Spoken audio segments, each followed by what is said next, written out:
Olá, primeira série, tudo bem com vocês? Então hoje vamos continuar o assunto que nós vimos na aula passada, que é a parte de quantidade de movimento e impulso. Hoje vamos juntar as duas equações, é o que nós chamamos de teorema do impulso, tá? Ou teorema do impulso, que é da quantidade de movimento. Então na última aula nós começamos a ver um assunto muito importante, que é a parte de quantidade de movimento. Tá? Quantidade de movimento é uma grandeza vetorial que relaciona a massa do corpo com a velocidade do mesmo. Tá? Para eu saber a quantidade de movimento de um sistema de partículas, eu vou calcular individualmente a quantidade de movimento de cada partícula e depois eu faço uma soma vetorial. E o impulso? O impulso nós vimos também que é uma grandeza que relaciona a força que está sendo aplicada em um corpo durante o intervalo de tempo ΔT. Bom, observe que essa equação aqui, o impulso é igual a força vezes ΔT, é válida quando a força é uma grandeza constante, tá? Então, quando a força for constante. Se a força ela não é constante, eu vou ter que calcular a área debaixo do gráfico, tá? Então aqui seria quem? O impulso total seria a área 1 menos a área 2. Por que menos? Porque essa área 2 está embaixo desse eixo horizontal, tudo bem? Então sempre quando a força é variável, eu vou ter que calcular a área do gráfico. E isso você já sabe. Cada gráfico vai ter uma área diferente, né? Então se a área corresponde a um quadrado, um retângulo, a área vai ser base vezes altura.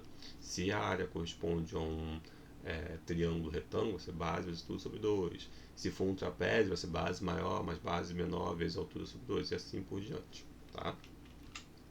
Bom, então o que é esse teorema do impulso e da quantidade de movimento? Como eu disse anteriormente, eu vou juntar as duas equações. Eu vou juntar a equação da quantidade de movimento e do impulso. Como que eu vou fazer isso? Né? Imagina que eu tenho um corpo, né? E nesse corpo estão atuando quatro forças. Então aqui eu vou usar a segunda lei de Newton, força resultante a massa vezes a aceleração. Uma forma alternativa de escrever a segunda lei de Newton em função da velocidade é fazendo desse jeito aqui. Força resultante é massa vezes ΔV sobre ΔT. As equações são idênticas. Continua sendo a segunda lei de Newton, mas a primeira está escrita em função da aceleração e a segunda em função da velocidade, isso vocês já sabem também. O que eu vou fazer agora? Eu vou pegar esse ΔT e jogar para o outro lado. E vou abrir esse ΔV aqui. Então posso fazer assim: força resultante vezes ΔT é igual a massa vezes aparente velocidade final menos velocidade inicial. Tá? Observe aqui que eu posso multiplicar a massa por esse V inicial, fica como? Força resultante vezes ΔT é massa vezes V menos massa vezes V inicial. Observe que esse termo aqui nós já vimos. Quem é esse termo aqui? Isso mesmo. Força vezes tempo é o impulso. Então observe que da segunda lei de Newton tá aparecendo, só mexendo com ela, está aparecendo aqui a segunda, está aparecendo aqui o impulso nessa parte esquerda. Nessa parte direita, ó, massa vezes velocidade, vocês vão ter que saber. Massa e velocidade é a quantidade de movimento. Mas qual a diferença desse primeiro termo para esse outro termo aqui? É que isso daqui se refere à velocidade final, isso aqui é a velocidade inicial. Mas ambos são o que? Quantidade de movimento. Então, como que eu posso escrever? Eu posso escrever que o impulso é igual à quantidade de movimento final menos a quantidade de movimento inicial. Posso juntar essa quantidade de movimento, fica como? O impulso total é igual à variação da quantidade de movimento.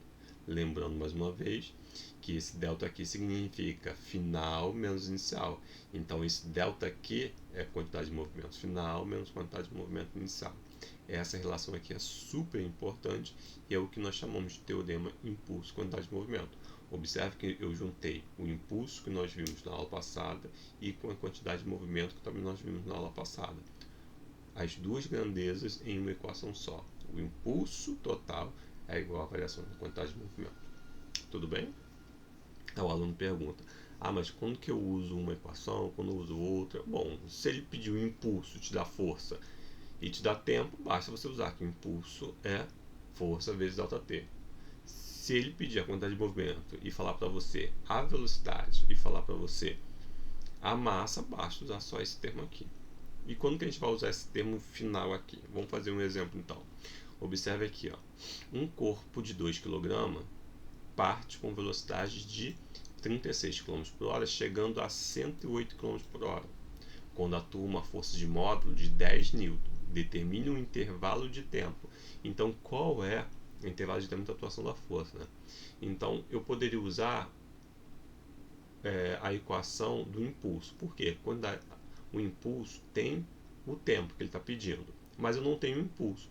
Se eu não tenho impulso, o melhor é usar o teorema impulso e quantidade de movimento. Tá? Impulso e quantidade de movimento. Tudo bem? Então, vamos lá. Quem é o impulso? O impulso é a força vezes ΔT. E quem é a variação da quantidade de movimento? Variação da quantidade de movimento é a massa do corpo vezes a velocidade final menos a massa do corpo vezes a velocidade inicial. Quem é a força? A força ele deu 10 newtons. Então, 10 vezes ΔT. Aí é só substituir, né? Não tem mistério. Qual é a massa do corpo? 2 kg. Qual a velocidade final? Ele parte com 36 km por hora e chega a 108 km por hora. Então a velocidade final é 108 km por hora. Mas claro que a gente vai ter que transformar isso aqui para metros por segundo. Como que eu transformo? Você já sabe. Pega isso aqui e divide por 3,6 que vai dar 30. Então a velocidade final 30 menos 2 que é a massa. Velocidade inicial que é 36. 36 dividido por 3,6, 10. 10 metros por segundo. Então aqui fica 10 vezes ΔT, 2 vezes 30, 60, menos 20. Então 10 vezes ΔT é igual a 40. Então o tempo vai ficar como? Vai ficar 40 dividido por 10. 40 dividido por 10 é mais conhecido como 4 segundos. Então esse é o tempo de atuação da força. Tá? Tudo bem? Então tem um corpo de 2 kg que ele parte com 36 km por hora e chega a 108 km por hora quando atua uma força de 10 N. Para que isso aconteça, a força tem que ficar atuando durante quanto tempo?